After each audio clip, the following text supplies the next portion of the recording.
இந்தியாவில் most of தி பீப்புளோட livelihood வாழ்வாதாரம் எதை நம்பி இருக்கு?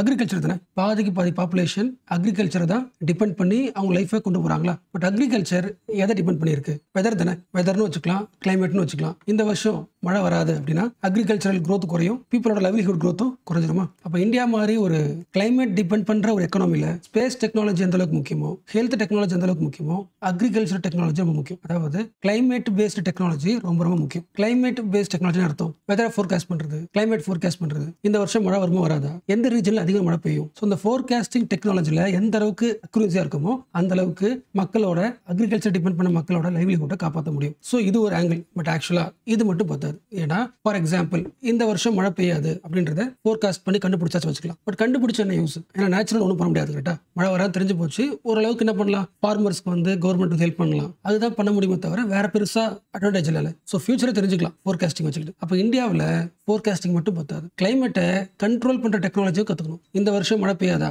ஓகே, மழை பெய்யறதுக்கான டெக்னாலஜியை உருவாக்கும். இந்த வருஷம் அதிக மழை பெய்யுமா, அப்போ அது கண்ட்ரோல் பண்ணலாம். ஸோ கிளைமேட்டை வெதரை ஃபோர்காஸ்ட் பண்றது ஒன்று, அந்த வெதரையே கண்ட்ரோல் பண்ற டெக்னாலஜி உருவாக்குறது ரெண்டாவது. ஸோ இந்தியாவுக்கு அது செகண்ட் மெத்தட் இருக்குல்ல, அதுவும் முக்கியம். Most of the global countries வந்து இந்த டெக்னாலஜியில் அப்டேட் ஆகிட்டு தான் இருக்காங்க, புதுசுலாம் கிடையாது. பட் இந்தியா இன்னும் இன்கார்பரேட் பண்ணல. அப்போ அதுக்கான ஒரு மிஷனை இந்தியன் கவர்மெண்ட் ஸ்டார்ட் பண்ணியிருக்கு. மிஷன் மௌசம் மீனிங் புரிச்சுல. ஸோ மான்சூன் இந்த வருஷம் மழை வருமா வராதா அப்படின்னு ஃபோர்காஸ்ட் பண்றதுக்கு நிறைய டூல்ஸ்லாம் தேவை, டெக்னாலஜி தேவை. கரெக்டாக அந்த எல்லா டூல்ஸையும் வாங்க போகிறோம், ஆப்ரேட் பண்ண போகிறோம். ஸோ அக்யூரஸியை அதிகமாக்க போகிறோம். இது ஃபர்ஸ்ட் லெவல். ஸோ இந்தியாவோட வெதர் கிளைமேட் ஃபோர்காஸ்டிங் சிஸ்டமை அப்கிரேட் பண்ண போகிறோம். அதுக்கான காசு வந்து இந்த பட்ஜெட் அலோகேட் பண்ணியிருக்காங்க, 2000 crore. So Indian meteorological department IMD, national centre for medium range weather forecasting, Indian institute for tropical meteorology, இந்த 3 இம்பார்ட்டன்ட் கீ ஆர்கனைசேஷன்ஸ் இந்தியாவோட கிளைமேட் வெதரை ஃபோர்காஸ்ட் பண்றதுல 3 முக்கியமானது. ஸோ இந்த எல்லா இன்ஸ்டிடியூஷன்ஸ்க்கும் எக்யூப்மெண்ட்ஸை வாங்கி தர போறாங்க இந்த காஸ்ட்ல. ஸோ இதுவே போதுமானது.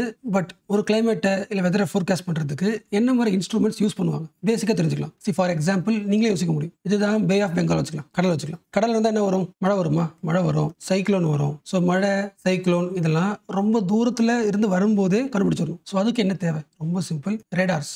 நிறைய ரேடார்ஸை வாங்க போறாங்க. வெதர் ரேடார்ஸ் முக்கியம். ஓகேவா? ஸோ ஒரு கண்ட்ரியில் வெதர் ரேடார்ஸ் எவ்வளோ ஸ்ட்ராங்காக இருக்கோ அந்த அளவுக்கு டிசாஸ்டர் மேனேஜ்மெண்ட் என்ன பண்ணலாம், சீக்கிரமாகவே ரெடி பண்ணி வச்சுக்கலாம். ஒரு வேலை சைக்கிள் வரப்போகுது, அதாவது அந்த விண்டு வரப்போகுது, அந்த விண்டோட பவர் தெரிஞ்சுக்கணும்ல, அதுக்கு என்ன தேவை? Wind profiler. அதுலேயே மீனிங் இருக்குல்ல. எஸ். ஸோ விண்ட் ப்ரொஃபைலர்ன்றது ஒரு இன்ஸ்ட்ருமெண்ட். ஒரு காற்று வருதுன்னா அந்த காற்றை வந்து கீழே இருந்து எவ்வளோ ஹைட்டு, மேலே இருந்து எவ்வளோ ஹைட்டு, எவ்வளோ ஃபாஸ்ட்ல அது ப்ளோ ஆகுது, எந்த டைரக்ஷன்ல வருது, அட்மாஸ்பியர்ல எந்த லேயருக்குள்ள டைரக்ஷன் எப்படி மாறுது, இது எல்லாத்தையுமே மெஷர் பண்ற ஒரு டூல். ஸோ சிம்பிளா சொல்லணும்னா ஒரு விண்டு வருதுன்னா அதோட கம்ப்ளீட் ப்ரொஃபைல், அது வரதுக்கு முன்னாடியே அந்த விண்டோட ப்ரொஃபைல் உங்களுக்கு தெரிஞ்சிடும் அந்த இன்ஸ்ட்ருமெண்ட். மூணாவது முக்கியமானது, விண்டு வருது, அது கூட மழை வரும். அந்த மழை வரதுக்கான சிச்சுவேஷன் இருக்குல்ல, அட்மாஸ்பியர்ல எவ்வளவு ஹியூமிடிட்டி இருக்கு, அட்மாஸ்பியர்ல இப்போ டெம்பரேச்சர் என்ன, ப்ரெஷர் என்ன இருக்கு, இது முக்கியம் இல்ல. ஸோ கிளைமேட் பத்தியான ஜியோகிராஃபி கிளாஸ் படிச்சா உங்களுக்கு தெரிஞ்சிருக்கும். கிளைமேட்ன்றது ஒன்றும் கிடையாது, ஹியூமிடிட்டி, ப்ரெஷர், டெம்பரேச்சர், இதான் கிளைமேட். கரெக்டா? ஸோ டெம்பரேச்சர், ஹியூமிடிட்டி, ப்ரெஷர் இதெல்லாம் வந்து ஒரு இடத்துல எப்படி இருக்குன்னு கண்டுபிடிக்கிறதுக்கு ரேடியோ சாண்டர்ஸ். ஸோ இந்த 3 தான் முக்கியமான எக்யூப்மெண்ட்ஸ். இந்த எல்லா எக்யூப்மெண்ட்ஸையும் வாங்கி அந்த இன்ஸ்டிடியூஷன்ஸ் தரப்போம். ஸோ இது வழியா அந்த ஃபர்ஸ்ட் ஸ்டெப் இருக்குல்ல, prediction. Yes, climate forecasting, weather ஃபோர்காஸ்டிங்கை ப்ரெடிக்ட் பண்றதுல ஸ்ட்ராங் ஆயிடலாம். ஸோ ஃபர்ஸ்ட் ஸ்டெப் வழியா இந்தியாவோட வெதர் இன்னைக்கு என்னவா மாறப்போகுது அப்படின்னு தெரிஞ்சாச்சு. இப்போ அந்த வெதர் கூட இன்ட்ராக்ட் பண்ண போறோம். இன்ட்ராக்ட் பண்ணி அந்த வெதர் நமக்கு தேவையா இல்லையான்னு சொல்லி அதை கண்ட்ரோல் பண்றதுக்கு ட்ரை பண்ண போறோம். ஆக்சுவலா எப்படி கண்ட்ரோல் பண்ணலாம், அதுக்கு என்ன ஸ்ட்ராட்டஜி, இது எல்லாமே இந்தியா வந்து பிகினிங் ஸ்டேஜ்ல இருக்கு, இன்னும் அப்படி அட்வான்ஸ்க்குலாம் மாறல. ஓகேவா? பட் கண்ட்ரோல் பண்றதுக்கு ட்ரை பண்ண போறோம். ஸோ அது ஒரு நியூ ஆஸ்பெக்டை உருவாக்க போகுது. அதுல முக்கியமான ஒன்று எல்லாருக்கும் தெரிஞ்சது கிளவுட் சிமுலேஷன் சேம்பர் தானே, எல்லாருக்குமே தெரிஞ்சது. ஒரு சிட்டில மழையே வர மாட்டேங்குது அப்படின்னா அங்க இருக்க அட்மாஸ்பியரோட டெம்பரேச்சர், ப்ரெஷர், ஹியூமிடிட்டி இதெல்லாம் அனலைஸ் பண்ணதுக்கு அப்புறம் அந்த அட்மாஸ்பியரை இன்ட்ராக்ட் பண்ணி அந்த அட்மாஸ்பியருக்கு என்ன எலமெண்ட்ஸ்லாம் ஆட் பண்ணா கிளவுட் ஃபார்ம் ஆகும். அந்த கிளவுட் ஃபார்ம் பண்ணி மழை வர வைக்கலாம். ஒருவேளை ஒரு சிட்டில செம மழை பெய்யுது, இன்னும் ஒரு நாள் விட்டா கூட ஃப்ளட்டா மாறிடும் அப்படின்னா அந்த அட்மாஸ்பியர் இன்ட்ராக்ட் பண்ணி அந்த கிளவுட்ஸை வந்து டிஸ்மேண்டில் பண்றதுக்கு என்ன எலமெண்ட்ஸ் பண்ணணும் அதையும் ட்ரை பண்ண போறோம். So Indian institute of tropical meteorology தனியாவே இந்த கிளவுட் எப்படி சிமுலேட் பண்ணலாம் அப்படின்ற ஒரு தனி டிபார்ட்மெண்ட் வச்சுக்கலாம், தனி சேம்பர் வச்சுக்கலாம். அதுக்கு அலோகேட் பண்ணி ரிசர்ச் பண்ண போகுது. ஸோ அதில் கிளவுட் சீடிங் ப்ராசஸ்லாம் படிக்க போகுது. அதாவது கிளவுட் உருவாக்குற ப்ராசஸ், அப்புறம் மழை வேணாம்னா அது டிஸ்டர்ப் பண்ற ப்ராசஸ், இதெல்லாத்தையும் பண்ண போகுது. ஸோ இமேஜின் பண்ண போதா in future we are going to control the rainfallனா அது எந்த அளவுக்கு அக்ரிகல்ச்சருக்கு யூஸ்ஃபுல்ன்றதை யோசிக்கலாம். So controlling the rainfall directly impacts அக்ரிகல்ச்சர்ல. ஸோ இந்தியா மாதிரி கண்ட்ரிக்கு தி மோஸ்ட் இனிஷியேட்டிவ் தானே. Yes. So what is the conclusion? we going to control the rainfall. So ரெயின்ஃபாலை ஓரளவுக்கு கண்ட்ரோல் பண்ணிட்டாலே அக்ரிகல்ச்சர்ல ஸ்டெபிலிட்டி என்ன பண்ண முடியும், கண்ட்ரோல் பண்ண முடியும். இது ரெண்டாவது இனிஷியேட்டிவ். அண்ட் மூணாவது முக்கியமானது, இந்தியாவில் ஃப்ளட், லேண்ட்ஸ்லைட் இதுல இறந்து போறவங்களை விட லைட்னிங் இருக்குல்ல, எஸ், லைட்னிங் ஸ்ட்ரைக்ல இறந்து போறவங்க தான் அதிகம். அண்ட் உங்களுக்கு தெரியும்ல, இடி மின்னல்லாம் எப்படி வருது, இந்த கிளவுட்ஸோட டிஸ்டர்பன்ஸ் தானே. அப்ப அந்த கிளவுட்ஸ்குள்ள இருக்கிற அந்த ட்வீக்கிங் இருக்குல்ல, அதாவது எலக்ட்ரிக்கல் ப்ராப்பர்ட்டி சொல்லாமா, கிளவுட்ஸ் கிட்ட இருக்கிற அந்த எலக்ட்ரிக்கல் ப்ராப்பர்ட்டிஸையும் இந்த மிஷன் மவுசம் படிக்க போகுது. ஸோ இந்த ப்ராப்பர்ட்டி தெரிஞ்சுக்கிட்டா கிளவுட்ஸோட அந்த லைட்னிங் ஸ்ட்ரைக் இருக்குல்ல அதையும் கண்ட்ரோல் பண்ண முடியும். ஸோ மிஷன் மவுசம்ன்றது ஒரு பயங்கரமான ஃபியூச்சரிஸ்டிக் ஐடியா. ஸோ இந்த லாங் மிஷனுக்கு இந்தியா இப்போ தான் ஒரு இயர்லி ஸ்டேஜ் ஸ்டார்ட் பண்ணியிருக்கு. ஸோ ஃபியூச்சரில் மிஷன் மவுசம் வந்து செம ஸ்ட்ராங் ஆயிடுச்சுன்னா மெர்சி ஆஃப் நேச்சர் சொல்லுவோம்ல, இயற்கையை நம்பி இருந்த மனுஷன் இயற்கையை கண்ட்ரோல் பண்ண ஆரம்பிப்பான். Human beings will influence the climate and weather. Again சொல்றேன், மிஷன் மவுசமோட மெயின் எய்ம் வந்து இந்த விஷயத்துக்கு தேவையான எல்லா எக்யூப்மெண்ட்ஸ் டூல்ஸ்லாம் வாங்க போகுது. ஓகேவா, இந்த மிஷன் மவுசம் வரப்போகுது. இதுக்கு முன்னாடி இருந்த முக்கியமான ஒரு இனிஷியேட்டிவ் நேஷனல் மான்சூன் மிஷன். இந்த மிஷனோட மெயின் வேலை தான் வெதர் என்ன பண்ணுவாங்க, ப்ரெடிக்ட் பண்ணுவாங்க. அந்த ப்ரெடிக்ஷனுக்கு தேவையான டூல்ஸ் வாங்குறது இந்த மிஷன் மவுசம். ஸோ ப்ரெடிக்ஷன் பண்ணுவாங்க. அதுக்கப்புறம் எல்லா டேட்டாஸ் வச்சுக்கிட்டு இந்தியாவில் ஹீட் வேவ்ஸ் வருதுன்னா, இல்லை கோல்டு வேவ்ஸ் வருது, இல்லை மழை வருது அப்படின்னா அதுக்கான பேட்டர்ன் இருக்குல்ல, பேட்டர்னை கண்டுபிடிக்க ட்ரை பண்ணுவாங்க. ஸோ இந்த மிஷன் வந்து சக்ஸஸ் ஆகணும்னா என்ன தேவை, சயின்டிஃபிக் டூல்ஸ் தேவை. அந்த டூல்ஸை சாட்டிஸ்ஃபை பண்ணுறது தான் மிஷன் மவுசம். ஸோ 2012 ஆரம்பிச்ச ப்ரோக்ராம் அது. வெதர் ஃபோர்காஸ்ட்டை நாம ப்ரெடிக்ட் பண்ணோம் அப்படின்னு ஃபர்ஸ்ட் ஆரம்பிச்சது 2012 national monsoon mission. So next நம்ம பார்க்க போகிற ஆர்டிகல் வந்து இன்னைக்கு சென்டர் பேஜ் ஆர்டிகல். அது ஹெட்டிங் படிக்கல, being trans is being human. ஆக்சுவலாக அந்த லைனே ஒரு ஃபிலாசபிங்க. ஸோ இந்த ஆர்டிக்கலை நீங்கள் இன்னும் தெளிவாக புரிஞ்சுக்கணும்னா பேசிக்ஸ் தேவை, இல்லைனா ஜஸ்ட் அப்டாக்டாக தான் அது புரியும். ஸோ ஃபர்ஸ்ட் பேசிக்ஸ் முடிச்சுட்டு அப்புறம் இதோட பாயிண்ட்டை சம்மரைஸ் பண்ணலாம். அண்ட் ஒருவேளை உங்களுக்கு பேசிக்ஸ் தெரியும்னா நீங்கள் ஸ்கிப் பண்ணிருக்கலாம், டேரக்டாக ஒரு 3 மினிட்ஸ்க்கு அப்புறம் கூட பார்க்கலாம். ஓகே, ஃபர்ஸ்ட் டிரான்ஸ்ஜெண்டர்னா யார்? ஃபார் எக்ஸாம்பிள், இவங்க வந்து பிறக்கும்போது பயாலஜிக்கலி மேலே பிறந்திருப்பாங்க. பட் ஒரு டீனேஜ் வந்ததுக்கு அப்புறம் தன்னை வந்து அவங்க ஃபீமேலா ஐடென்டிஃபை பண்ணிக்கிட்டாங்க. ஸோ இவங்க என்ன கிடையாது, உமன் கிடையாது, டிரான்ஸ்ஜெண்டர் உமன். இந்த ஜெண்டர் வேணாம்னு சொல்லிட்டு அந்த உமனுக்கு டிரான்ஸ்ஃபர் ஆன ஜெண்டரா, ஸோ டிரான்ஸ் உமன் சொல்லலாம், இல்லை டிரான்ஸ்ஜெண்டர் உமன் சொல்லலாம். சேம் யாருக்கு பொருந்தும், ஃபீமேலுக்கு பொருந்தும். நீங்க பிறக்கும் போது கேர்ளா பிறக்குறீங்க, பயாலஜிக்கலி கேர்ளா பிறக்குறீங்க. பட் ஏஜ் ஆக ஆக உங்களோட எக்ஸ்பீரியன்ஸ்ல தெரிய வருது, உங்களை நீங்க வந்து பெட்டரா ஒரு மேலா தான் ஐடென்டிஃபை பண்ணிக்கிறீங்கன்னா நீங்க யாரு, டிரான்ஸ்ஜெண்டர்டு மேலா, ஃபீமேல்ல இருந்து மேலுக்கு டிரான்ஸ்ஃபர் ஆன ஒரு ஹியூமன் பீயிங். அப்போ எது ரியாலிட்டி? பயாலஜிக்கலி மேலா பிறந்தீங்களா அது ரியாலிட்டியா, இல்லை டிரான்ஸ்ஃபர் ஆயிட்டீங்களா உமனா மாறிட்டீங்களா அது ரியாலிட்டியா? ஆக்சுவலா பார்த்தோன்னா ரியாலிட்டி அப்படின்றது நீங்க ஒரு ஹியூமன் பீயிங் தான் உங்களோட மெயின் ரியாலிட்டி. ஸோ ஃபியூச்சர்ல நீங்க மேலுக்கு ஷிஃப்ட் ஆகிக்கலாம், ஃபீமேலுக்கு ஷிஃப்ட் ஆகிக்கலாம். ஸோ ஃபிக்ஸ்டு பவுண்டரி கிடையாது, ஒரு ஃப்ளூயிட் மாதிரி. எந்த பக்கம் எமோஷன் அதிகமாக இருக்கோ அந்த பக்கம் என்ன பண்ணிக்கலாம், அந்த ஜெண்டரை ஐடென்டிஃபை பண்ணிக்கலாம். அதுக்கு உங்களுக்கு முழு ரைட்ஸ் உண்டு. பட் எல்லா பீப்புளாலையும் இந்த ரைட்ஸ் வந்து டைஜஸ்ட் பண்ணிக்க முடியாது. அதாவது நீங்க மேல் வச்சுக்கலாம், பயாலஜிக்கலி மேல் வச்சுக்கலாம். பட் உங்களோட ஆக்டிவிட்டி வந்து ஃபீமேல் மாதிரி இருக்குன்னா, உங்க கூட இருக்கிற சமகால ஃப்ரெண்ட் இருக்காங்களே, அப்பியரன்ஸ்ல மேல் மாதிரி இருக்கீங்க, உங்க ஆக்டிவிட்டி பார்க்க ஃபீமேல் மாதிரி இருக்கு. இந்த ரெண்டுத்தையும் அவங்கள பிரிச்சு பார்க்க முடியாது. ஒரு மேல் வந்து ஃபீமேல் மாதிரி பிஹேவ் பண்றான் அப்படின்றத மைண்ட் செட் வருமே தவிர, பயாலஜிக்கலி வேற அவங்களோட ஐடென்டிட்டி வேற அப்படின்றத பிரிச்சு பார்க்க முடியாது. அப்படி ஈஸியா எல்லாராலையும் விஷுவலைஸ் பண்ண முடிஞ்சிச்சுன்னா ப்ராப்ளமே இல்லை. சில பேரால நீங்க மேல நிக்கிறீங்கன்னா நீங்க மேல் கேரக்டர் தான் எக்ஸ்போஸ் பண்ணணும் அப்படின்றது அவங்களோட இன்ட்ரெஸ்ட், அதாவது சோஷியலோட இன்ட்ரெஸ்ட். நீங்க ஃபீமேலா வந்து நிக்கிறீங்கன்னா முன்னாடி நீங்க ஃபீமேல் கேரக்டர் தான் எக்ஸ்போஸ் பண்ணுன்றது சொசைட்டியோட இன்ட்ரெஸ்ட். ஸோ நீங்க எப்படி எக்ஸ்பிரஸ் பண்ணுன்றதை யார் முடிவு பண்றா, சொசைட்டி முடிவு பண்ணுது. எப்போ சொசைட்டி உங்களோட ஆக்டிவிட்டிஸ், உங்களோட பிஹேவியர், உங்க ட்ரெஸ், உங்களோட லைஃப் ஸ்டைலை முடிவு பண்ணுதோ ஆட்டோமேட்டிக்கா உங்களுக்கு இண்டிவிஜுவல் ரைட்ஸ் இல்ல. ஸோ இங்க என்ன ஸ்டார்ட் ஆகுது, ப்ராப்ளம் ஸ்டார்ட் ஆகுது. என்ன ப்ராப்ளம், டிஸ்கிரிமினேஷன். எப்பொழுதுமே உனக்கு என்ன ஒர்க் கொடுத்துருக்காங்களோ அந்த ஒர்க்கை தாண்டி வேற ஒன்று பண்ணீங்கன்னா சொசைட்டி அக்செப்ட் பண்ணிக்காது. சொசைட்டி என்ன பண்ணும், ரெசிஸ்ட் பண்ணும். முடிஞ்ச அளவுக்கு ரெசிஸ்டன்ஸ் பண்ணி பார்க்கும். பட் எந்த அளவுக்கு நீங்க அதை ஸ்ட்ராங்கா ஃபேஸ் பண்றீங்களோ அந்த அளவுக்கு சோஷியல் நார்ம்ஸ் ஃபியூச்சர்ல மாறிக்கிட்டே இருக்கும். தலித்துக்கு ரைட்ஸ் கிடைச்சது, உமனுக்கு ரைட்ஸ் கிடைச்சது, பிளாக் பீப்புளுக்கு ரைட்ஸ் கிடைச்சது. அந்த எல்லா ரைட்ஸுமே சொசைட்டி ஒரு ரெசிஸ்டன்ஸ் கொடுக்கும். அந்த ரெசிஸ்டன்ஸை எதிர்த்து ஒரு கவுண்டர் ரெசிஸ்டன்ஸ் கொடுத்து வாங்கின ரைட்ஸ் தான் எல்லாமே. ஸோ சிமிலர்லி நீங்க ஒரு மேல் ஃபீமேல் பயாலஜிக்கலா இருந்தீங்கன்னா உங்களோட ஆக்டிவிட்டி ஆப்போசிட்டா இருக்கும்போது அதை சொசைட்டி வந்து டைஜஸ்ட் பண்ணி விஷுவலைஸ் பண்ணிக்கணும் அப்படின்னா கவுண்டர் ரெசிஸ்டன்ஸ் செம ஸ்ட்ராங்கா இருக்கணும், கவுண்டர் டைலாக் செம ஸ்ட்ராங்கா இருக்கணும். இந்த ஆர்டிகல் வந்து அந்த கவுண்டர் டைலாக் உருவாக்குது. ஹெட்டிங் படிக்கலாம், being trans is being human. Meaning புரிஞ்சுல, பாயா இருக்கலாம், கேர்ளா இருக்கலாம், இல்லை பாய் பயாலஜிக்கலா இருந்துட்டு ஃபீமேலா மாறலாம். இல்லை எது ரியாலிட்டி கேட்டால் இவங்க எல்லாருமே ஹியூமன் பீயிங்ஸ். இப்போ எந்த ஐடென்டிட்டி எக்ஸ்போஸ் பண்ணாலும் உங்க முன்னாடி நிற்கிறவங்க ஹியூமன். அப்போ அவங்களுக்கான ஹியூமன் ரைட்ஸை கொடுத்தாங்க. ஹியூமன் ரைட்ஸ்னா என்ன, basic living, education, employment, health care, இதெல்லாம் பேசிக் ஹியூமன் ரைட்ஸ் சொல்லுவாங்க. அந்த ஹியூமன் ரைட்ஸே ஒரு டிரான்ஸ் ஹியூமனுக்கு வந்து டிரான்ஸ்ஜெண்டருக்கு கிடைக்க மாட்டேங்குது. என்ன ரீசன், ஒரே ஒரு விஷயம் தான், ஸ்டிக்மா தான். ஸ்டிக்மா அர்த்தம், ஃபார் எக்ஸாம்பிள் இந்தியாவில் நீங்க என்ன வேலை பண்றீங்க அப்படின்றது விஷயம் கிடையாது. ஃபர்ஸ்ட் முக்கியம் நீங்க யாரு, ஃபர்ஸ்ட் உங்க ஐடென்டிட்டிக்கு தான் ரெஸ்பெக்ட் கொடுப்பாங்க. உங்க ஒர்க்லாம் அப்புறம் தான். ஃபார் எக்ஸாம்பிள் நீங்க வந்து நாலேஜ் செம ஸ்ட்ராங்கா இருக்கீங்க, நீங்க ஒரு கம்பெனிக்கு வேலைக்கு போறீங்க, அந்த கம்பெனிக்கு ஒரு கேர்ள் தேவை, அந்த கம்பெனிக்கு ஒரு பாய் தேவை. அந்த எலிஜிபிலிட்டி உங்களுக்கு இருக்கிறதுனால தான் உங்க நாலேஜையும் சேர்த்து எடுத்துக்கிறாங்க. ஒருவேளை இன்டர்வியூ நீங்க பாஸ் ஆயிட்டீங்க, பாஸ் ஆனதுக்கு அப்புறம் நான் வந்து டிரான்ஸ்ஜெண்டர் சொல்றீங்கன்னா, இல்ல எங்க கம்பெனில டிரான்ஸ்ஜெண்டருக்கு ஒரு சீட் இல்ல, நாங்க எதிர்பார்க்கறது இந்த சீட்டுக்கு வந்து ஒரு மேல் தான். அப்போ ஒருத்தவங்களோட ஸ்கில்லையும் நாலேஜையும் பார்க்காம அவங்க யாருன்னு பாக்குறோம்னா அதான discrimination. Yes, stigma based discrimination. ஆக்சுவலா உங்ககிட்ட ஒரு கொஸ்டின் கேட்கறேன், ஓப்பன் மைண்டட் ஆன்சர் பண்ணுங்க. நீங்க ஒரு ஐலாண்ட்ல பிறக்குறீங்க, ஓகே, நீங்க ஒரு மேலா பிறகு வச்சுக்கலாம். அந்த ஐலாண்ட்ல யாருமே இல்ல, சொசைட்டியோட எந்த இன்ஃப்ளூயன்ஸ் இல்லாத ஒரு தனி ஐசோலேட்டட் ஐலாண்ட். உங்களுக்கு ஒரு சர்டன் ஏஜ் ஆகுது, அந்த ஊர்ல நிறைய ட்ரெஸ் இருக்கு, நீங்க பாய் ட்ரெஸ் சூஸ் பண்ணுவீங்களா, கேர்ள் ட்ரெஸ் சூஸ் பண்ணுவீங்களா? அந்த ஊர்ல எது உங்களுக்கு பிடிச்சிருக்கோ எடுத்து போட்டுப்பீங்க. அந்த ஐலாண்ட்ல நீங்க தனியாவே வந்து வாழ்ந்துட்டு வரீங்கன்னா ஒரு சர்டன் ஏஜுக்கு அப்புறம் உங்களோட கேரக்டரை பார்க்கும்போது கண்டிப்பா உங்களுக்குள்ள பாய் கேரக்டர் தான் இருக்கணும் அவசியம் கிடையாதுல்ல. நீங்க ஒரு மேல் சைல்டு தனியா ஒரு ஐலாண்ட்ல வாடுறீங்க, உங்களுக்கு மேல் ஃபீமேல் டிஃபரன்ஸ்லாம் தெரியாது, தனியாக வாடுறீங்க, சொசைட்டியோட இம்பாக்ட் இல்லாமல் வாடுறீங்க. ஒரு டீனேஜ்ல தாண்டினதுக்கப்புறம் நான் உங்களை மீட் பண்ணுறேன் வச்சுக்கலாம், உங்களுக்கு சொசைட்டியோட கான்டாக்டே கிடையாது. ஸோ ஃபர்ஸ்ட் டைம் மீட் பண்ணி நான் உங்களை பார்க்கும்போது உங்களோட கேரக்டர் கண்டிப்பாக பாய்ஸ் கேரக்டர் தான் இருக்குன்னு அவசியம் கிடையாது, இல்லை கேர்ளிஷ் கேரக்டர் தான் இருக்குன்னு அவசியம் கிடையாது. ரெண்டு மிக்ஸான கேரக்டர் கூட இருக்கலாம். என்ன பாயிண்ட் சொல்ல வர புரியுதா? நீங்க ஒரு பாயா பிறந்ததுனால நீங்க பாய்ஸ் கேரக்டரை எக்ஸ்பிரஸ் பண்றது கிடையாது. நீ பயாலஜிக்கலி பாயா பிறந்ததுனால இந்த கேரக்டர்லாம் என்ன பண்ணணும், நீ எக்ஸ்பிரஸ் பண்ணணும் அப்படின்னு சொசைட்டி ஒரு லிஸ்ட் கொடுத்துருக்கு. இந்த லிஸ்ட்டை லேர்ன் பண்ணி அதை எக்ஸ்பிரஸ் பண்ண ஆரம்பிச்சிருக்கீங்க. ஒருவேளை இந்த சொசைட்டி அந்த லிஸ்ட் தரலனா கண்டிப்பா நீங்க பயாலஜிக்கலி பாயா இருக்கீங்களா அதே கேரக்டர் தான் எக்ஸ்பிரஸ் பண்ணுவீங்கன்றதுக்கு 100% கேரண்டி கிடையாது. இப்போ சொல்லுங்களேன், யார் ஸ்ட்ராங்? மாரலி யார் செம ஸ்ட்ராங்? ஃபார் எக்ஸாம்பிள், நீங்க பயாலஜிக்கலி மேல், பயாலஜிக்கலி ஃபீமேல், ஓகேவா? ஸோ சின்ன வயசுல இருந்து சொசைட்டி உங்களுக்கு என்ன பண்ணும், மேல் பேஸ்ட் லிஸ்ட் கொடுக்குமா, உங்களுக்கு ஃபீமேல் பேஸ்ட் லிஸ்ட் கொடுக்குமா? அப்போ இது எல்லாத்தையும் என்ன பண்ணுவீங்க, கன்சியூம் பண்ணுவீங்க. சின்ன வயசுல கன்சியூம் பண்ணி ட்ரெஸ்ல இருந்து லைஃப் ஸ்டைல இருந்து எல்லாம் கன்சியூம் பண்ணிப்பீங்க. பட் ஒரு சர்டன் ஏஜுக்கு அப்புறம் இந்த விஷயங்களை கன்சியூம் பண்ணதுக்கு அப்புறமும் என்ன பண்றீங்க, இல்ல இது நான் கிடையாது, இந்த ரூல்ஸ் நான் வரமாட்டேன், எனக்கு வேற ஒரு தாட்ஸ் இருக்கு, நீங்க ஒரு லிஸ்ட் பண்றீங்களா, அதுதானே மாரலி ஸ்ட்ராங். அதாவது உங்களுக்கு ஆல்ரெடி இன்ஃபர்மேஷன்ஸ் வந்து ஒரு கம்ப்யூட்டர் மாதிரி கொடுத்து மேல்லாம் இப்படி எக்ஸ்பிரஸ் ஆகணும், அந்த இன்ஃபர்மேஷன் கொடுத்ததுக்கு அப்புறமும் அதெல்லாம் பிரேக் பண்ணிட்டு என் தாட்ஸ் வேற மாதிரி இருக்குன்னு எக்ஸ்பிரஸ் பண்றீங்களா, அவங்க தானே செம ஸ்ட்ராங். ஸோ டிரான்ஸ்ஜெண்டர் வந்து தான் யாருன்னு எக்ஸ்பிரஸ் பண்றாங்களே அந்த எக்ஸ்பிரஷனே வந்து ஒரு ரெவல்யூஷன் தான். அதாவது சோஷியல் நார்ம்ஸை பிரேக் பண்றான்னு அர்த்தம். நீங்க கொடுத்த லிஸ்ட் வந்து கண்டிப்பா எல்லாருக்கும் சாட்டிஸ்ஃபை ஆகணும் அவசியம் கிடையாது, அது தப்பு. ஸோ சொசைட்டிக்கு எப்பெல்லாம் வந்து தன்னோட சோஷியல் நார்ம்ஸ் ரூல்ஸ் எல்லாம் பிரேக் ஆகுதோ அதை யாரு பிரேக் பண்றாங்களோ அவங்கள தள்ளி வைப்பாங்க, டிஸ்கிரிமினேஷன் பண்ணுவாங்க. ஸோ அந்த பாயிண்ட்ல இருந்து அந்த ஆர்டிகல் பேஸ் நான் வந்து டிரான்ஸ்ஜெண்டரா இருக்கலாம், அது விஷயம் கிடையாது. என்ன உங்களுக்கு பிடிச்சிருக்கா பிடிக்கலையா, டிரான்ஸ்ஜெண்டரோட சயின்ஸ் என்ன, அவங்களோட ஐடியாலஜி என்ன, டிரான்ஸ்ஜெண்டர் கொஸ்டின் என்ன அப்படின்றதெல்லாம் நீங்க டிபேட் வச்சுங்க. உங்க டிபேட்ல சக்சஸ் ஆனதுக்கு அப்புறம் தான் எனக்கு ரைட்ஸ் கிடைக்கணும் அவசியம் கிடையாது.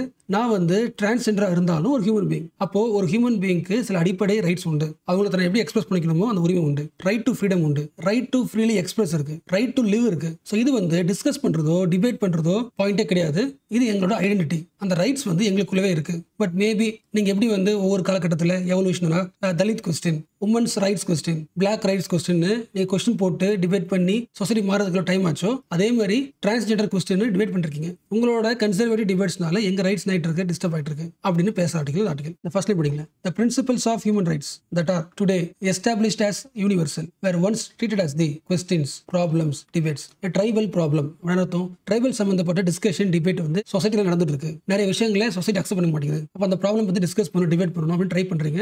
பட் ஃபியூச்சர்ல அவங்களுக்கு அந்த ரைட்ஸ் கிடைச்சிரும். சிமிலர்லி டிரான்ஸ்ஜெண்டர் ப்ராப்ளம் கொஸ்டின் இப்பதான் ஐடியாலஜி நீங்க என்ன பண்றீங்க, டிஸ்கஸ் பண்ணிருக்கீங்க, அதுக்கான ஆள் நாங்க கிடையாது. ஸோ லாஸ்ட் நீங்க படிங்களேன், to be trans or gay is to be human, to study their parts to determine their realness is always a dehumanizing exercise. நீ பாயா கேர்ளா அப்படின்றத உன் பிசிக்கலை காட்டு, அதை வச்சு நான் முடிவு பண்றேன்னு சொல்றது டீஹியூமனைசிங் எக்ஸசைஸ் அப்படின்னு சொல்றாங்க. ஸோ என்ன முடிவுக்கு வரலாம், ஜெண்டர்ன்றது ரியாலிட்டி கிடையாது, அது வந்து சொசைட்டி உருவாக்குன கன்ஸ்ட்ரக்ஷன். யார் சொல்றாங்க, ஜூடித் பட்லரா. ஸோ நிறைய தடவை இவங்களோட தியரி பார்த்தாச்சு, அதனால நான் ஸ்கிப் பண்ணிடுறேன். ஒருவேளை உங்களை பத்தி தெரிஞ்சுக்கணும்னா ஜூடித் பட்லர் பிராக்சிஸ் சயின்ஸ் அகாடமி போடுறது வந்துடும். பட் நான் உங்களுக்கு இன்ட்ரோ பண்ண போறது வந்து ஒரு சின்ன கான்செப்ட். உங்க லைஃப்ல எப்பெல்லாம் நீங்க சோஷியல் ரெசிஸ்டன்ஸ் பார்த்திருக்கீங்க, அதாவது உங்க ஃபேமிலி, உங்க ஃப்ரெண்ட்ஸ், சிம்பிளா சொசைட்டி நீங்க பண்ற ஆக்டிவிட்டியை ரெசிஸ்ட் பண்ணும், தப்புன்னு சொல்லும். சொசைட்டியை உங்களோட ஆக்டிவிட்டிஸ், உங்களோட லைஃப் எக்ஸிஸ்டன்ஸை நீங்க பண்ற ஒர்க்கை ரெசிஸ்ட் பண்ணும். ஏன்னா சொசைட்டிக்கு எப்போதுமே ஒரு சர்க்கிள் இருக்கும், சாம்டு சர்க்கிள்.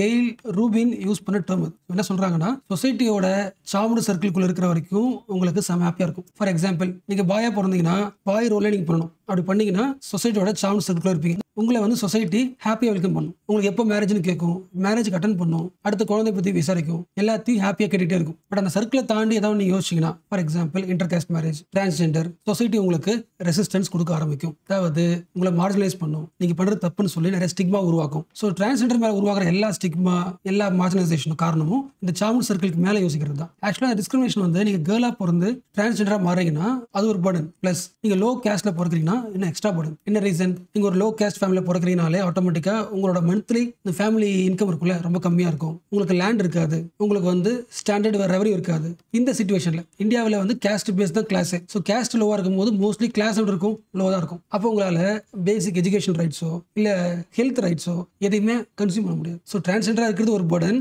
கூடவே எந்த கிளாஸ்ல பிறக்கிறீங்கன்றது எக்ஸ்ட்ரா பர்டன். இன்டர்செக்ஷனாலிட்டி. பட் ஆக்சுவலா கவர்மெண்ட் நிறைய ஸ்டெப்பும் எடுத்திருக்குல்ல. எஸ், 2014 முக்கியமான இனிஷியேட்டிவ், 2019 இது 2 இயர் முக்கியம். சரி, கவர்மெண்ட் சொல்ல முடியாது. ஃபர்ஸ்ட் ஸ்டெப் வந்து எப்போதுமே சுப்ரீம் கோர்ட் தான் எடுக்கும். ஒரு டிஃப்ரெண்ட் ஆல்டர்னேட்டிவ் திங்கிங்கை கொண்டு வரது சுப்ரீம் கோர்ட் தான். ஸோ பாய் கேர்ள் மாதிரி தேர்ட் ஜெண்டர் ஒரு ஜெண்டர் இருக்கு, அந்த ஐடென்டிட்டியை ரெஸ்பெக்ட் பண்ணும். ஸோ இந்தியாவோட கான்ஸ்டியூஷன் வந்து மேல் ஃபீமேலும் பிரிக்கல, ஈவன் டிரான்ஸ்ஜெண்டருக்குமே என்ன உண்டு, ஃபண்டமெண்டல் ரைட்ஸ் இருக்குன்னு சொன்ன இந்த இயர். ஸோ அவங்களும் இந்தியாவில் இருக்கிற சிட்டிசன் தான். ஸோ எல்லா ரைட்ஸும் அவங்களுக்கு கிடைக்கணும் 2014. ஸோ அதை பேஸ் பண்ணி 2019 டிரான்ஸ்ஜெண்டர் பர்சன்ஸ் ரைட்ஸ்னு ஒரு ஆக்ட் கொண்டு வந்தாங்க. பட் ஆக்சுவலாக இந்த டிரான்ஸ்ஜெண்டர் பர்சன் ரைட்ஸ் வந்து டிஸ்கிரிமினேஷனை குறைக்கணும், அவங்களை புல்லிங் பண்ணக்கூடாது அப்படின்னு நிறைய இருந்தாலும் கூட இதனால ஒரு டிரான்ஸ்ஜெண்டர் எக்கனாமிக்கலி ஸ்ட்ராங் ஆக முடியாது. ஃபர்ஸ்ட் அவங்களுக்கு தேவை அஃபர்மேட்டிவ் ஆக்ஷன். ஏன்னா அவங்களுக்கு ஸ்கூல்ல புல்லிங் பண்றாங்கன்னு சொல்லிட்டு பாதியில எழுந்துருவாங்களா? ஒருவேளை எஜுகேஷன் முடிச்சுட்டு வந்தா ஆஃபீஸ்ல என்ன இருக்கும், புல்லிங் இருக்குமா? புல்லிங் ஏன் வருது புரியுது உங்களுக்கு? எஸ், அவங்க பார்க்க மேல்மே இருக்காங்க, ஆக்டிவிட்டிஸ் எப்படி இருக்கு, ஃபீமேலா இருக்கா? அப்ப ரெண்டு ஐடென்டிட்டி வந்து நம்ம கண்ணுக்கு தெரியும் போது புல்லிங் பண்றாங்க. அதை விடுங்க. ஸோ இந்த மாதிரி சர்க்கம்ஸ்டன்ஸ்ல இது மோஸ்ட் இம்பார்ட்டன்ட். அஃபர்மேட்டிவ் ஆக்ஷன் தான் மோஸ்ட் இம்பார்ட்டன்ட். அதாவது எல்லா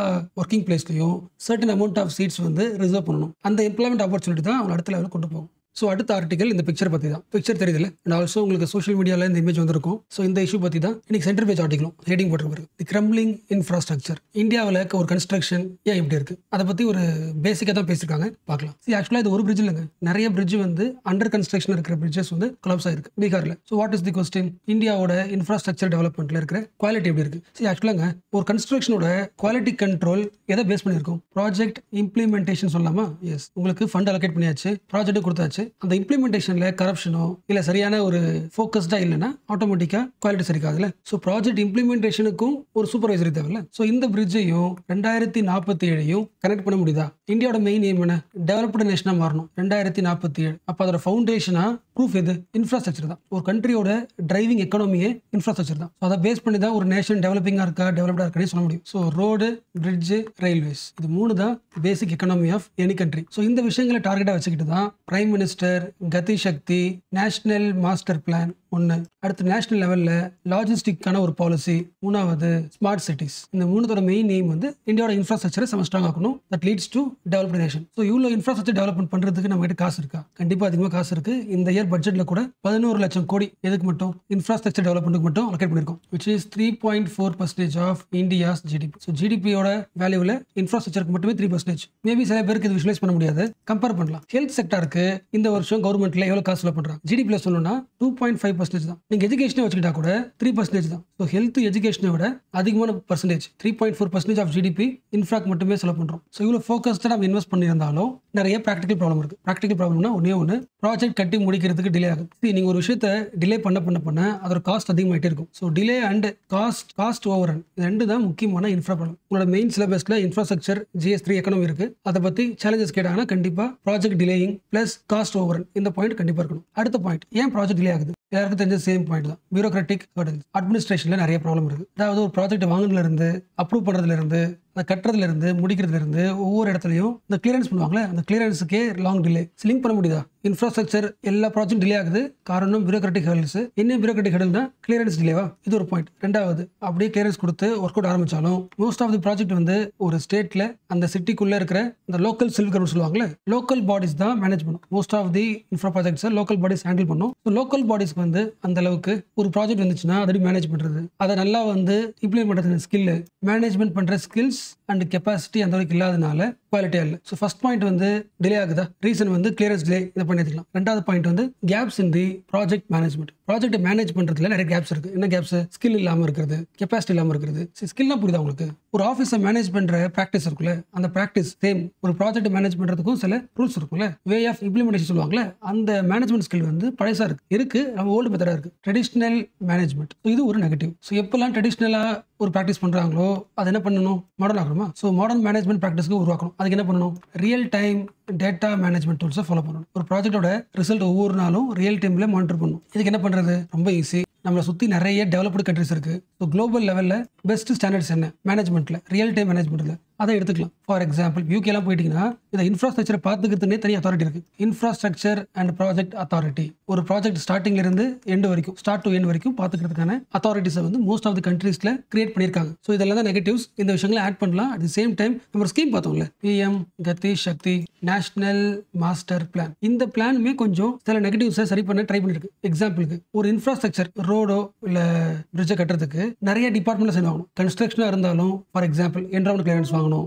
அந்த என்விரான்மெண்ட் மினிஸ்ட்ரியில நிறைய டிபார்ட்மெண்ட்டுக்கு போற மாதிரி இருக்கும். ஸோ டிலே ஆகுமா? அப்ப என்ன பண்ணலாம்? ஒரு ப்ராஜெக்ட்டை வந்து சீக்கிரமா ஸ்டார்ட் பண்றதுக்கு எந்தெந்த டிபார்ட்மெண்ட் மினிஸ்டர் சைன் வாங்கணுமோ அது எல்லாத்தையும் ஒரே பிளாட்ஃபார்ம்ல உருவாக்கலாம். ஸோ இன்டகிரேட்டட் பிளாட்ஃபார்மை ஆல்ரெடி இந்த ஸ்கீம் என்ன இருக்கு உருவாக்கி இருக்கு. ஸோ இதுக்கப்புறம் கண்டிப்பா இந்த சைன் வாங்குறது டிலே எல்லாம் சரியாயிடும். பட் இந்த ப்ராஜெக்ட் ஸ்டார்ட் பண்ணதுக்கு அப்புறம் அந்த ப்ராஜெக்ட் பண்றாங்களே அவங்களுக்கு எத்திக்கலா கரெக்டா இருக்கணும். குவாலிட்டியில காம்ப்ரமைஸ் பண்ணிட்டாங்கன்னா கஷ்டப்பட்டு கட்டினது எல்லாம் இந்த இமேஜ் வந்த மாதிரி ஃபியூச்சர்ல டிஸ்ட்ரக்ஷன் ஆயிடும். ஸோ இந்த ப்ராஜெக்டோட டீம்ஸ் எப்படி இருக்கணும்? இன்டெகிரிட்டியா ஒர்க் பண்ணணும். ஒரு டீமோட இன்டெகிரிட்டியை எப்படி பாத்துக்கிறது? நீங்களே கரெக்டா ஃபாலோ பண்ண சொல்ல முடியாதுல்ல, அவங்களுக்கு செக் வைக்கணும்ல. இந்த ப்ராஜெக்ட் மேனேஜ்மெண்ட்னு ப்ரொஃபஷனல் கோர்ஸ் முடிச்சவங்க அவங்கள மானிட்டர் பண்றதுக்கு ஒரு ஆளை வந்து ப்ராஜெக்ட் ஆட் பண்ணலாம். ஒரு சார்ட்டர்ட் அக்கௌண்ட்டை உள்ள ஆட் பண்ணலாம். ஒருவேளை அப்படி யாருமே ஸ்கில் இல்லைன்னா அந்த மாதிரி கோர்சஸை உருவாக்கணும். இதுக்கு பேர் என்ன சொல்லுவாங்கன்னா industry ready workforce. For example road கட்டுறதுன்றது ஒரு ரியல் லைஃப் ஜாப் தானே. அப்போ நிறைய ஸ்டூடெண்ட்ஸ் படிச்சிருக்காங்க, பட் ரியல் லைஃப்ல இந்த ப்ராஜெக்ட்டுக்கு ஒர்க் பண்ற ஸ்கில் இல்லை. இப்போ இண்டஸ்ட்ரிக்கு என்ன தேவை? இண்டஸ்ட்ரியில் ஒர்க் பண்றதுக்கு ரெடியா என்ன தேவையோ அந்த ஒர்க் ஃபோர்ஸை உருவாக்குற கோர்சஸ் உருவாக்கணும். ஸோ முடிஞ்ச அளவுக்கு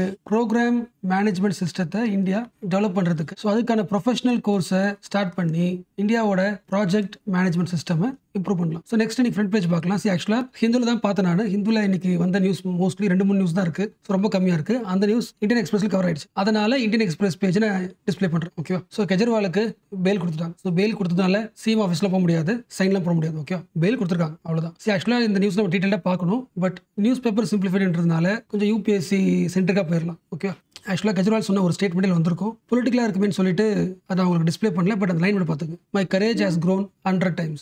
Aravind Kejriwal gets bail in excise policy case. So free time news பார்க்கலாம். பட் அதுக்கு முன்னாடி exam point of newspaper simplified அந்த கம்பெலேஷனில் மெயின் எய்ம் வந்து எந்த ப்ரிலிம்ஸ் டாபிக்ஸ்லாம் நீங்கள் வந்து பார்த்துடணும். அட்லீஸ்ட் நியூஸ் ஹெட்லைன்ஸே பார்த்துடணும். நியூஸ் ஹெட்லைன்ஸ் பார்த்துட்டா கூட எப்பெல்லாம் நீங்கள் கம்பெலேஷன் படிக்கிறீங்களோ அப்போ உங்களுக்கு மெமரி பண்ணுற மாதிரி இருக்காது. ஓகே, ஃபர்ஸ்ட் பேஜ்ல ஒரு நியூஸ் இருக்குங்க. ரைட் சைடு லெஃப்ட் சைடில் உங்களுக்கு போர்ட் பிளேயர் தெரியும்ல. போர்ட் பிளேயரோட பேரை மாற்றிட்டாங்க, ஸ்ரீ விஜயபுரம். ஃபர்ஸ்ட் போர்ட் பிளேயர்ன்றது டக்குனு மைண்டில் ஞாபகம் வருதா? அந்தமான் நிக்கோபார் ஐலாண்ட் இருக்குல்ல, அதோட கேபிட்டல் போர்ட் பிளேயர். அந்த பேரை மாற்றிட்டாங்க. போர்ட் பிளேயர்ன்றது நம்ம லாங்குவேஜ் நேம் இல்லைல்ல, இங்கிலீஷ் பீப்புளோட நேம். அதனால அவங்களோட பேரை தூக்கிடலாம். அது வழியா ஒரு ஸ்லேவரி, சிம்பாலிக் ஸ்லேவரி ரிமூவ் பண்றோம். Amit Shah chase removing the slavery simple. Andaman Nicobar island had an unparalleled place in India's freedom struggle. Example, அங்கதான் ஜெயில் இருந்துச்சு, செல்லுலார் ஜெயில் இருந்துச்சு. அந்த ஜெயில தான் விடி சாவர்கர் அங்க ஸ்பெண்ட் பண்ணியிருந்தாங்க. ஈவன் அந்தமான் நிக்கோபார்ல தான் நேதாஜி ட்ரை கலர் ஃபிளாக ஹாய்ஸ் பண்ணாங்க. ஸோ அப்படிப்பட்ட ஃப்ரீடம் ஸ்ட்ரகிள் பண்ணவங்களா அங்க இருந்ததுனால அதுக்கேற்ற தீவிர பேர் வைக்கலாம். So the name Sri Vijayapuram reflects our struggle for freedom and contribution of Andaman Nicobar in it. அது மட்டும் இல்லாம நம்மளோட இந்தியன் ஹிஸ்டரி எடுத்து பார்த்தோம்னா, தமிழ்நாடு ஹிஸ்டரி எடுத்து பார்த்தீங்கன்னா, சோழா எம்பையரோட நேவல் பேஸ் இருக்குல்ல, அந்த கப்பல் படை வந்து இந்த ஐலாண்ட்ல இருந்திருக்கு. ஆக்சுவலா 1 லைன்ல சொல்லிட்டேன், இன்னும் கொஞ்சம் ஒரு 3 to 4 லைன்ஸ் பார்க்கலாம். ராஜேந்திர 1 சோழா எம்பையரோட ராஜா நேவல் எக்ஸ்பெடிஷன் பண்ணாரா? எந்த ஊர்ல? இந்தோனேஷியா மீது படையெடுத்து போனாரா? எந்த வருஷம்? 11th century. ஓகே, அந்த டைம்ல அந்த ஊர்ல யார் இருந்தா? ஸ்ரீ விஜயா எம்பையர். ஆல்மோஸ்ட் எல்லாருமே ஸ்கூல் புக்ல படிச்சிருப்பீங்க. ஸோ இந்த எம்பையரை வந்து காலி பண்றது வழியாக இந்தோனேஷியா கேப்சர் பண்ணி சவுத் ஈஸ்ட் ஏஷியாவில் சோலாவோட எம்பையரை ஸ்ட்ராங் ஆக்குறது தான் மெயின் எய்ம். ஸோ இந்தோனேஷியாவுக்கு போறதுக்கு அங்க எக்ஸ்பிரஷன் பண்றதுக்கான ஸ்ட்ராட்டஜி பிளேஸா அந்தமான் நிக்கோபாரை பயன்படுத்தினாங்க. அப்போ அந்த பிளேஸுக்கு போர்ட் பிளேயர்னு பேர் இருந்துச்சு. அது ரொம்ப சிம்பிள், உங்களுக்கு தெரியும். பிரிட்டிஷ் இந்தியாவை வந்து காலனி வச்சிருந்தாங்க. அப்போ ஆர்கிபால்ட் பிளேயர் யார்? ஒரு சர்வேயர். இந்த இடத்துக்கு போயிட்டு அந்தமானுக்கு போயிட்டு கம்ப்ளீட்டா சர்வே பண்ணிட்டு ஓகே இந்த இடத்த காலனைஸ் பண்ணலாம், அரெஸ்ட் பண்றதுக்கு யூஸ் பண்ணலாம், ஜெயில போடுறதுக்கு யூஸ் பண்ணலாம்னு சொல்லிட்டு இவர் தான் ஃபிக்ஸ் பண்றாரு. இவர் தான் கம்ப்ளீட்டா சர்வே பண்ணாரு அந்தமான்ல. அதனால அந்த கேபிட்டலுக்கு அந்த பிளேயரை பயன்படுத்தியாச்சு. ஸோ அகைன் பிளேயரை தூக்கிட்டு விஜயபுரம் பேர் வச்சா அந்த ஸ்லேவரில இருந்து வெளியே வர மாதிரி அப்படின்னு அமித்ஷா சொல்லியிருக்காரு. And next எக்கனாமில China India news இருக்குல்ல, அது முக்கியம். இந்தியாவுக்கும் சைனாவுக்கும் நடுவில் நடக்கிற ட்ரேட் இருக்குல்ல, அது பேலன்ஸ்டா இல்ல, டெபிசிட்டா இருக்கு. இன்னும் சொல்ல போனா சைனாவுக்கு அதிகமான ப்ராஃபிட், இந்தியாவுக்கு ப்ராஃபிட் எதுவுமே கிடையாது. அதாவது நம்ம நிறைய பொருளை சைனா கிட்ட இம்போர்ட் பண்றோம், அவங்க பொருளை வாங்கிட்டு அவங்களுக்கு அதிகமாக காசு கொடுத்துருக்கோம். பட் நம்ம பொருளை அவன் அந்த அளவுக்கு வாங்கல. ஆக்சுவலாக சைனாவோட ஹிஸ்ட்ரி எடுத்து பார்த்தீங்கன்னா மோஸ்ட்லி எப்பவுமே அப்படி தான் இருக்கும். ஏன்ஷியன்ட் ஹிஸ்ட்ரி எடுத்து பார்த்தாலும் அவங்க நிறைய பொருளை எக்ஸ்போர்ட் பண்ணுவாங்க, பட் எந்த கண்ட்ரில இருந்துமே பொருள் வாங்க மாட்டாங்க. அந்த கோத்துல தான் பிரிட்டிஷ் என்ன பண்ணுவோம்னா சைனாவே காலனைஸ் பண்ணி அடிமையாக்கி ஓகே அது விடுங்க, அதாவது சைனீஸ் ரெவல்யூஷன் உருவாகும், அதை விட்டுருங்க. ஃபார் எக்ஸாம்பிள் சைனா கிட்ட இருந்து நம்ம எவ்வளவு காசு கொடுத்து பொருள் வாங்கியிருக்கோம்? $60 பில்லியன் அளவுக்கு வேல்யூ உள்ள நிறைய குட்ஸ் அவங்க கிட்ட இருந்து வாங்கியிருக்கோம், இவ்வளவு பே பண்ணியிருக்கோம். அதுக்கு எக்ஸ்சேஞ்சில் சைனா எவ்வளவு பொருள் வாங்கியிருக்கு? 16 பில்லியன். எத்தனை மடங்கு அதிகமாக நம்ம காசு கொடுத்து வாங்கியிருக்கோம்? 4 மடங்கு கம்மியா இருக்கும்ல. ஸோ அப்போ சைனாவோட நம்ம எக்ஸ்போர்ட் இன்னும் கொஞ்சம் அதிகமாக பூஸ்ட் பண்ணணும். இப்போ சொன்ன ஸ்டேட்டஸ் வந்து இந்த வருஷத்தோட முதல் 7 மாசத்தோட டேட்டா. 7 மாசம் முடிஞ்சிருக்குல்ல, அந்த 7 மாசத்தோட டேட்டாவே இவ்வளோ. இன்னும் ஆஃப் இயர் முடிஞ்சா இன்னும் அவங்களோட ட்ரேட் வந்து ப்ராஃபிட் அதிகமாக இருக்கும். ஸோ ட்ரேட் இம்பாலன்ஸ் இப்படி இருக்கிறதுக்கான ரீசன் என்ன? இவ்வளோ கம்மியாக இருக்கிற ரீசன் என்ன? ஆக்சுவலாக பார்த்தீங்கன்னா இந்தியாவோட எந்த பொருளும் நீங்கள் சைனாவுக்கு எக்ஸ்போர்ட் பண்ணீங்கன்னா கண்டிப்பாக அங்கேயும் டேக்ஸ் கிடையாது, டேரிஃப்லாம் கிடையாது, 0 தான். பட் அப்படி இருந்தும் நம்மளால எல்லா பொருளும் ஈஸியாக சைனாவுக்கு அனுப்ப முடியல. அப்போ டேரிஃப் பேரியர் எது கிடையாது, பட் நான் டேரிஃப் பேரியர் நிறைய இருக்கு. இப்படி புரிச்சா டேக்ஸ் அதிகமாக இருக்கிறது, அதனால வந்து நம்ம பொருளை வந்து அங்கே கொண்டு போக முடியல அப்படிலாம் கிடையாது. டேக்ஸே இல்லை, பட் டேக்ஸ் இல்லாத மற்ற பேரியர்லாம் இருக்குது. ஃபார் எக்ஸாம்பிள் சைனாவோட கண்ட்ரிக்குள்ளே ஒரு பொருள் உள்ள வரும்னா அந்த பொருளோட குவாலிட்டி செக் பண்ணுவோம். குவாலிட்டி செம்ம சூப்பராக இருந்தால் மட்டும்தான் உள்ள பண்ணுவோம். ப்ளஸ் நிறைய பேப்பர்ஸ் தேவை, ஃபார்மல் ப்ராசஸாக நிறைய ஃபார்ம் சப்மிட் பண்ணுவோம். ஆனால் அந்த பொருளை பேக்கெட் பண்ணுறீங்களே, அது பேக் பண்ணுற சைஸ் கூட சைனா சொல்கிற சைஸ் தான். ஆனால் ஒரு கம்பெனி வந்து சைனாவுக்கு ஒரு பொருளை வந்து எக்ஸ்போர்ட் பண்ணுதுன்னா வருஷம் அது ரீஅப்ரூவல் பண்ணி மாற்றிட்டே இருக்கணும். ஸோ அது ஒரு பேரியர். அண்ட் ஒரு பாயிண்ட் சொல்ல மறந்துட்டேன், இந்த பேப்பர் சப்மிட் பண்ணுறீங்களே, இந்த ஃபார்ம் சப்மிட் பண்ணுறீங்களா, என்ன பொருளை வந்து எக்ஸ்போர்ட் பண்ண போகிறேன் ஒரு ஃபார்ம் சப்மிட் பண்ணுறீங்களா, அந்த லாங்குவேஜ் வந்து சைனீஸ் லாங்குவேஜ் தான் இருக்கணும். அப்போ நம்மளோட இங்கிலீஷ் லாங்குவேஜ்லேருந்து எல்லா டாக்குமெண்ட்ஸையும் அவங்க லாங்குவேஜ் மாற்றுறதுக்கான காஸ்ட்டு அதுவும் அதிகமாகும். Translation cost. ஸோ இது எல்லாமே இந்தியன் எக்ஸ்போர்ட்டர்ஸ் ரியல் லைஃப்பில் ஃபேஸ் பண்ணுற ஹர்டில்ஸ். இதெல்லாம் சரி பண்ணால் இன்னும் கொஞ்சம் அதிகமாக பொருளை எக்ஸ்போர்ட் பண்ணலாம். நெக்ஸ்ட் இந்த நியூஸ் முக்கியங்க, இந்த ஹெட்லைன்ஸ் இருக்கு. ஹெட்லைன்ஸே போதுமானது. High targets can help cut carbon dioxide emission from transport sector up to 71% 2050. So 2050க்குள்ள டிரான்ஸ்போர்ட் செக்டர்லேருந்து எமிட் ஆகிற எமிஷனை 71% வந்து கட் பண்ணணும். ஸோ 71%. ஸோ இது பாசிபிளாக கேட்டால் பாசிபிள், சில விஷயங்களை பண்ணால் மட்டும்தான். அதாவது high level of ambition. For example transport செக்டரையே எலக்ட்ரிஃபிகேஷனாக மாற்றணும். அதாவது ஃபியூலை கொடுத்துல அது எல்லாத்தையுமே டிரான்ஸ்போர்ட் செக்டர் எல்லாத்தையுமே முடிஞ்ச அளவுக்கு வெஹிக்கிளை மாற்றுங்க. ஸோ ஆட்டோமேட்டிக்காக எமிஷன் குறையுமா? அப்படியே ஃபியூல் யூஸ் பண்ணாலும் க்ளீன் ஃபியூல் இருக்குல்ல, அந்த எனர்ஜி யூஸ் பண்ண ட்ரை பண்ணுங்க. ஸோ எலக்ட்ரிஃபிகேஷன், க்ளீன் ஃபியூல் மூணாவது முக்கியமானது. ஒரு ஷிஃப்ட் தேவை, அதை வந்து மாடல் ஷிஃப்ட் சொல்லுவாங்க. அதாவது மெத்தடே மாற்றுங்க. இண்டிவிஜுவல் பைக்கு, இண்டிவிஜுவல் காரு, ஒவ்வொருத்தரும் மோட்டர் பேஸ்ட் வெஹிக்கல் யூஸ் பண்ணுறதை விட பப்ளிக் டிரான்ஸ்போர்ட் யூஸ் பண்ணலாம். அந்த மாதிரி ஒரு மாடல் ஷிஃப்ட்டே பண்ணலாம். இது பாசிபிளாக கேட்டால் பாசிபிள். ஃபர்ஸ்ட் தெரிஞ்சு வேண்டியது, டிரான்ஸ்போர்ட் செக்டர் சொன்ன உடனே நமக்கு நிறைய செக்டர் தான் வரும். பட் டிரான்ஸ்போர்ட் செக்டரில் 90% எமிஷன் எங்கிருந்து வருது? ரோட்ல இருந்தா. ஸோ ரோட் வேஸை கண்ட்ரோல் பண்ணாலே போதுமானது. 90% எமிஷன் கண்ட்ரோல் ஆகிடும். அந்த ரோட் வேஸ்ல, அந்த ரோட்ல போறவங்கள யாரை கண்ட்ரோல் பண்ணும்? டூ வீலர்லையும் கார்ல போறவங்க கண்ட்ரோல் பண்ணி போதுமானது. என்ன ரீசன்? ரோட்ல போறவங்கள டூ வீலர்ஸ் 16%, கார்ல போறவங்க 25%. அப்புறம் ஹெவி வண்டி சொல்லுவாங்களே, ஹெவி டியூட்டி வெஹிக்கிள்ஸ், அது 40%. ஸோ இங்கே ஒரு 40 வருதுல. எஸ். ஸோ இதை ஃபோக்கஸ் பண்ணி பப்ளிக் டிரான்ஸ்போர்ட்டுக்கு மாத்தினாலே அந்த 2050 டார்கெட் இருக்குல்ல அச்சீவ் பண்ணிடலாம்.